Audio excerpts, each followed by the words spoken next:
What's up, Raptors Digest? That's a big statement victory, 109-100, as the Raptors beat the Wizards at home.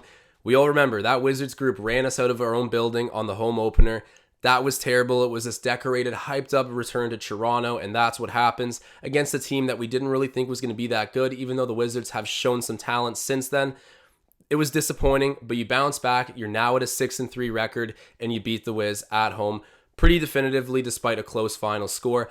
I loved what I saw from the Raps tonight. Before I get into this video, just so you know, Ben and Riker have the full post-game breakdown up on YouTube right now. You know, that's just going to be their typical interactive, anywhere from like 20 minutes to an hour-long consensus of what happened, talking with the fans, doing their golden dynamic that we all love. So go check that out if you have a moment. This is just the brief, like 8 to 10 minute game recap, and I'm going to start it off with my version of what I saw out there. So the Raptors, as I mentioned, at one point in this game, they were behind. The Wizards were leading. It didn't look so good, but hey, the Raptors fought back. It was always close, but once they got to a lead, they cruised with it. That was an unreal veteran effort from a very young team.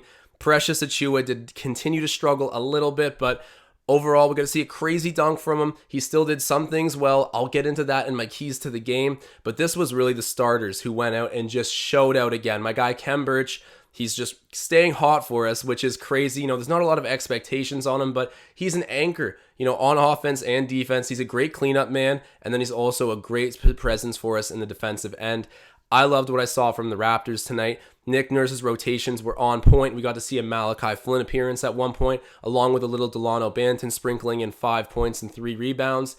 The defensive energy was there all night, and I'm going to get right into my keys of the game. So first off, I alluded to it about a moment ago, but I'm going to go ahead and say playing with the lead. That's my first takeaway. So takeaway number one, I'm saying that because good teams need to know how to do this. During the 2019 season, I felt like we were never out of a game, and when we did pull away from a team, it stayed that way. There were so many games last season where we let a team creep back in. You know, we would have good starts and then just fall apart, and that's really symptomatic of inexperience and age.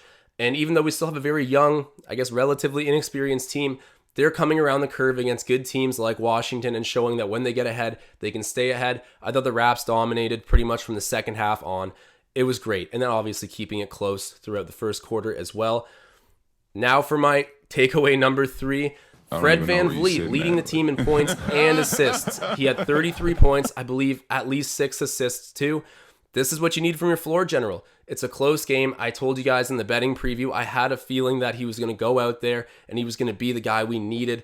Just an absolute, like I said, floor general. Fred VanVleet doing everything, leading in 2 major statistical categories, coming up big late in the fourth. Yeah, he had a bit of a circus bank shot, but you know what? They don't ask how, they ask how many. And Freddie had 33 points, enough to get us to a big victory tonight. As you can see, I bet on him in the top left corner, which hit along with my other bet too. So tune in beforehand on Twitter to get involved with that. Next up, for my third takeaway, they push the ball in transition.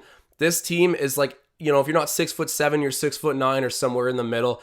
This is going to benefit us big time in transition. You can get to the rim faster. You got those long strides. If you're Scotty Barnes, you can get down the floor and 3 dribbles. I almost said strides there. You know, he's not superhuman. Pretty close to it. But the whole roster, wildly athletic. So you got to get out in transition, and that's exactly what they did tonight. You get playmakers, even guys like Kem Birch who outlet the ball nicely. This whole team can run and transition. We're just going to pick apart teams, and if they remove that early foul in transition, which apparently there's some rumors of them doing, the Raptors are going to feast on it.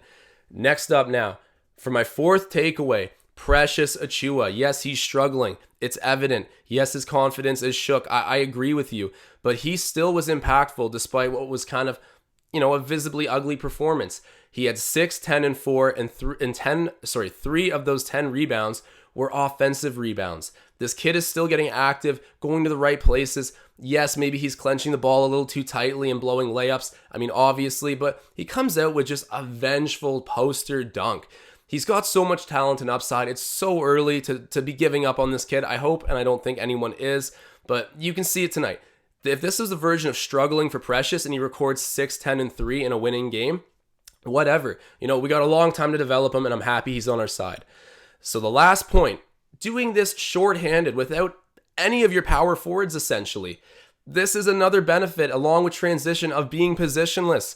You can fill gaps like that. You can switch off defenders. We're missing Scotty Barnes, Pascal Siakam, arguably your two top dogs right there. And I know I'm saying that about Scotty, who's awfully young, but you guys have seen what I've seen. He's the favorite to win Rookie of the Year right now for a reason. He's legit. We're doing this without them. And then Yuta Watanabe, who's also a very serviceable power forward on this roster.